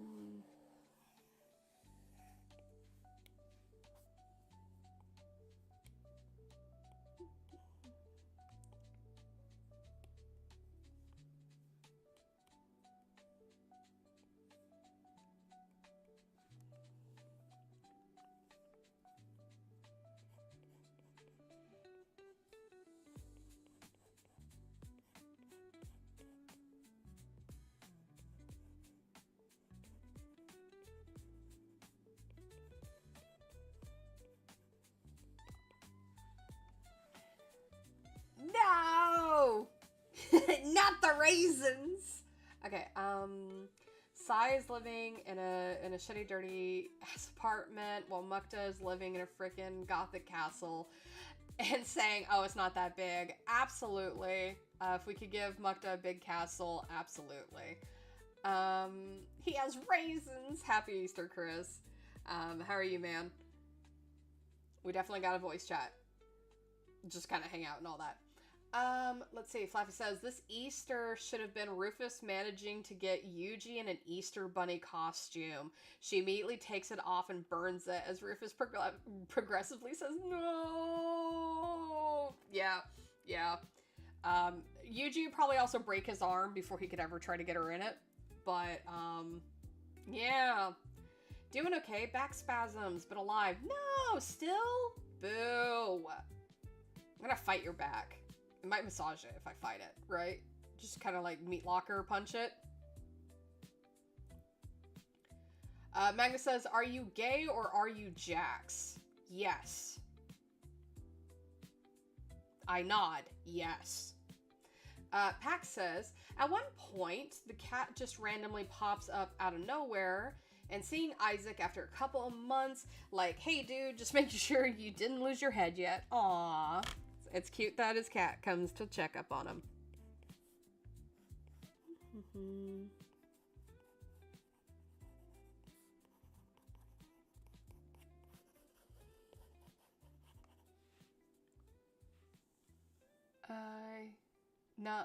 Nah, he chillin' for now. We good, Screwdriver. Very nice.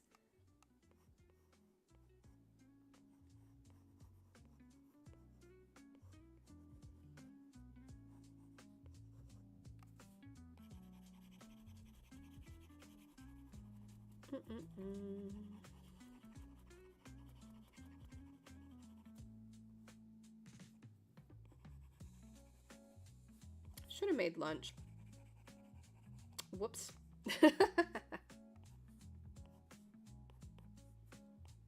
I'll get some in a little bit. Tiny Alexander instead. Yeah. Rufus is not exactly thrilled, but he's trying.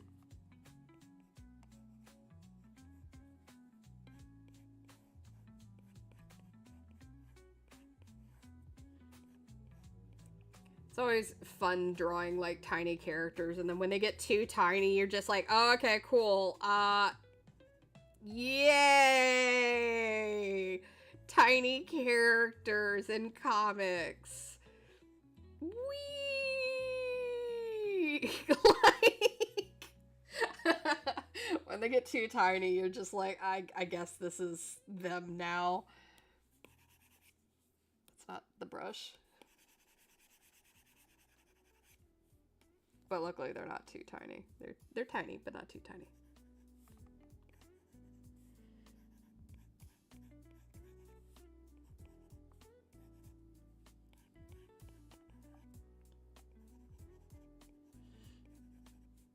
I just laugh that Alexander still has like kind of like frosted tips. They're not even frosted tips, they're just like blonde tips. I'm like, that was such a 90s time. Baby, schmol, so schmol.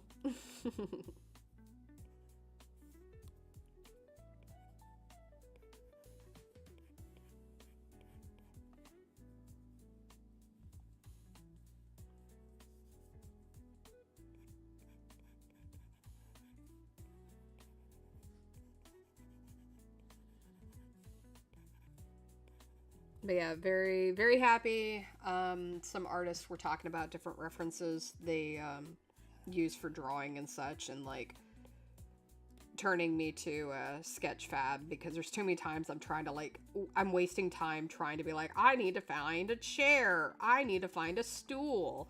What is the, I don't know, what does a game controller look like from this angle? And I can't get like internet searches for those angles because our internet search browser is useless now. So very, very fortunate for Sketchfab. I am not sponsored by Sketchfab. I'm just saying. Victor doesn't celebrate holidays much himself. Usually just does the pagan rituals. His wife is the holiday person. Nothing wrong with that, though. Like, it's really cute that his wife is super into it. But I think it is totally fine not to celebrate stuff.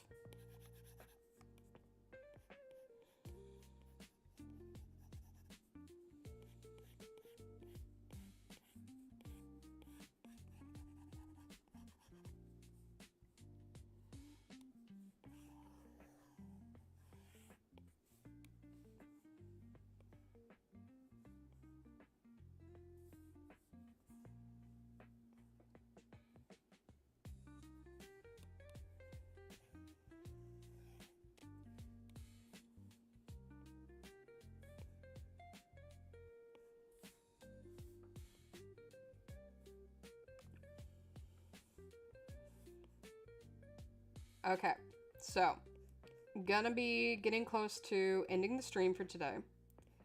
But I figure I will ask you guys a question. And I ask this question of like really good friends, and so they already know what this prompt is. And I've already heard their answers on this prompt. But if let's imagine your story that you really want to tell and you would love it to be fully animated kind of thing. And you had Danny DeVito. Danny DeVito comes over and Danny DeVito says, "Hey, I will fully fund your show, but I have to voice act one of the characters. Doesn't matter how big of a character is, doesn't matter how small of a character is. Who would you let him voice to get your series, your show, your movie, whatever, fully funded? Who would you have Danny DeVito voice?"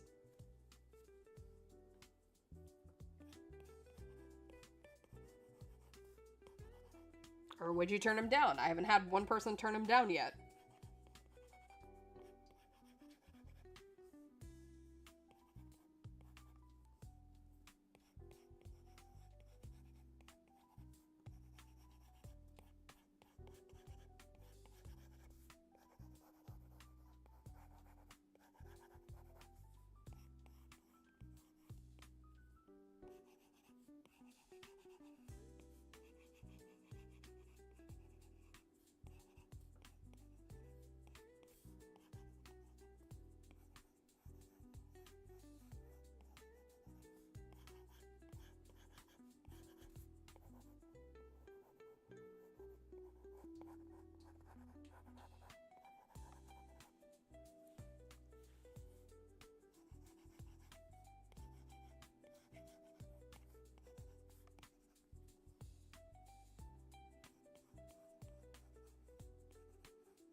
And I know I'm sorry that I'll be ending the stream early. I'm just one of those, I'm not used to doing long streams right now, so I only have so much energy. You would turn him down. All right.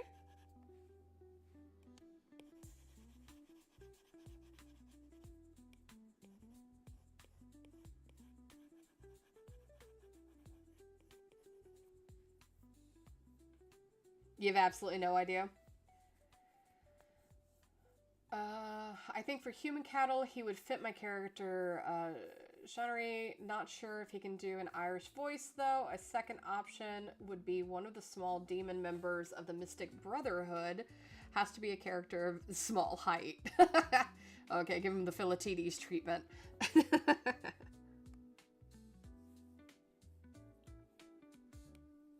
I always joke with everybody that he, for thought, he would be Yoko's mother. He would play Yoko's mother.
Chris says Danny DeVito would be one of the fairy Moogles of your world.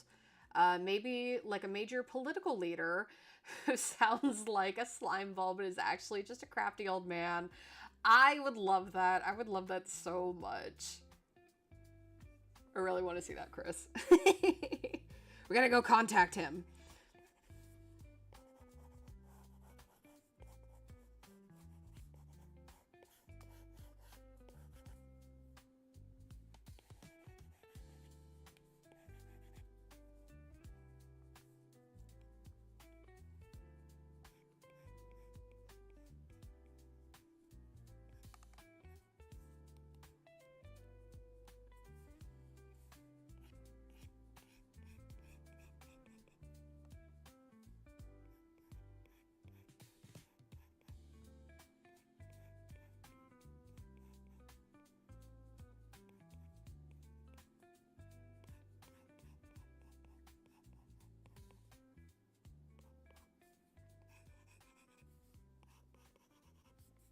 Step has a bit of a thinner face.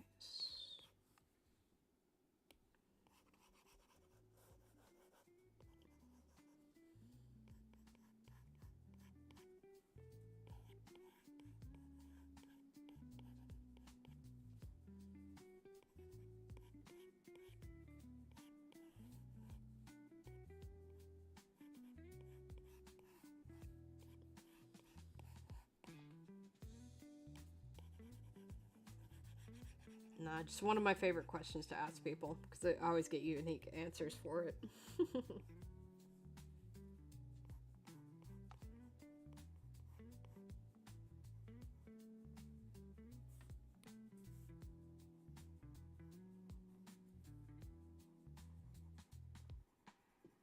Why are you acting up?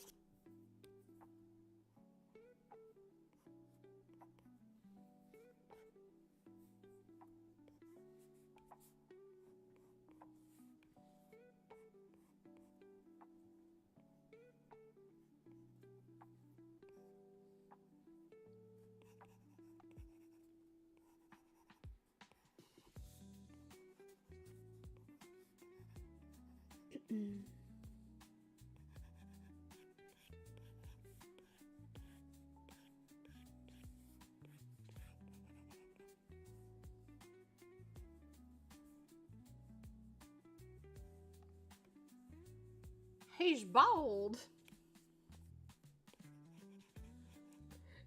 It's generally what I always do when I get like trying to figure out angles.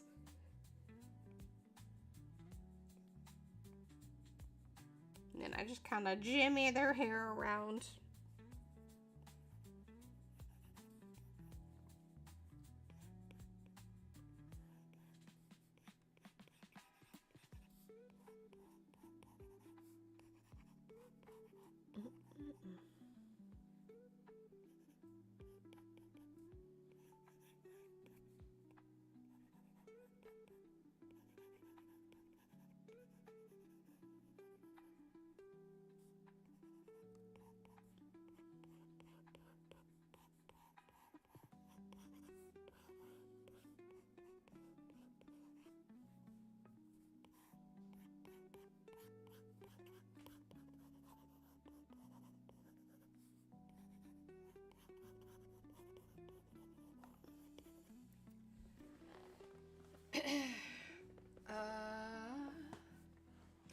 One thing I want to mention to you about Resident Evil, I always find it cursed when in games you have to shoot a non-infected human beings.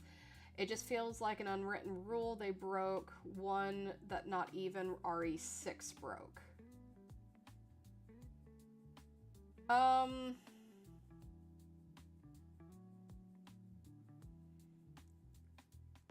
mean, it's not my favorite part of the game when you are fighting the humans, and it's usually like,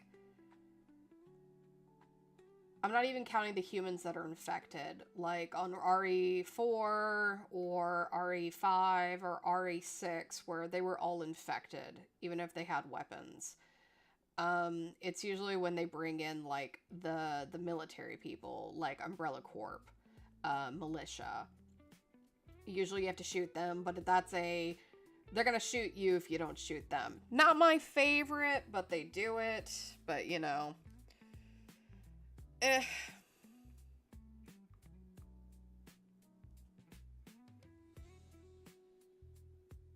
But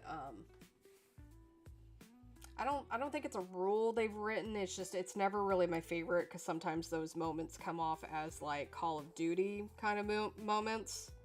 But it was never really an established rule of like, you don't kill the humans, because again, a lot of these circumstances, because if you like look at Operation Raccoon City, yeah.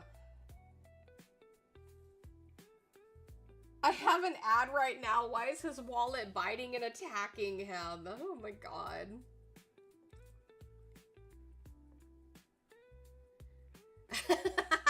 Cass says, I would like to say when Jax was reading that, Jax was like, and then interrupted by an ad. Jax knows too much, apparently. I must be silenced. Capcom knows I know too much. See, I can't remember. Is Alexander... I think he's wearing pants. I think Alexander's wearing pants.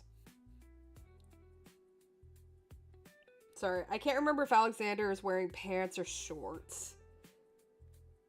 Because it's been some time since I've drawn them. Where is the image of him full-bodied? Where is it? There it is. He's wearing pants. Okay. Problem solved. Whee! All the way down. Nope. He was even wearing pants in that one. But I wasn't sure.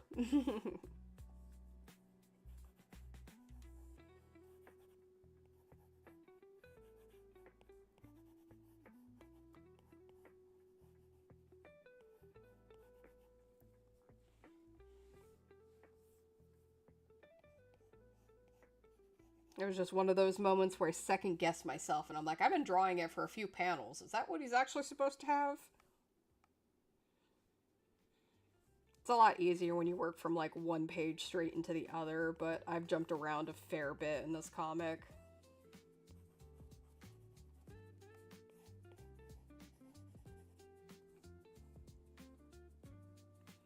And then the sections are a little bit taller for them.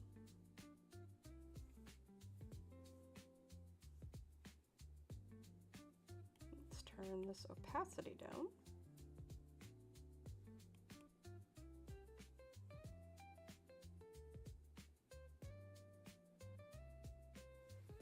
I will have to adjust his feet. A little too long. They're starting to become like clamp legs.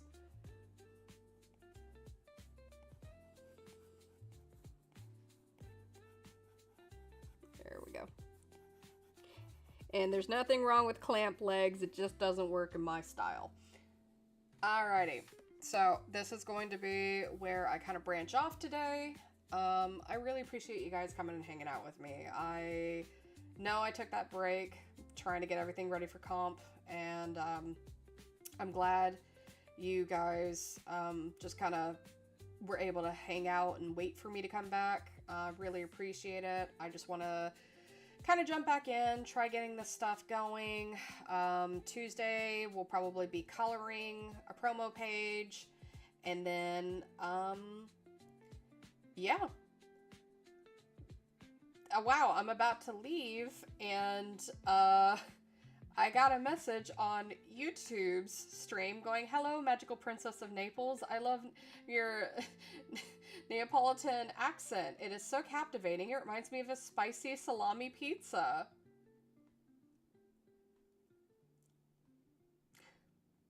Who's gonna tell him? Who's gonna tell him? Alrighty, that was a fun note to end on.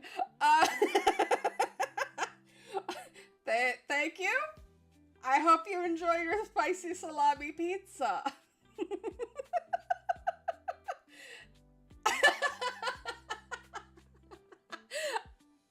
I'm gonna think about that for a bit. Yeah. I hope you guys have a wonderful Easter. Even if you don't celebrate it, I hope the day treats you well. Thank you so much for hanging out with me. And I will see you guys Tuesday. You guys are amazing. Stay beautiful. I adore you. Bye.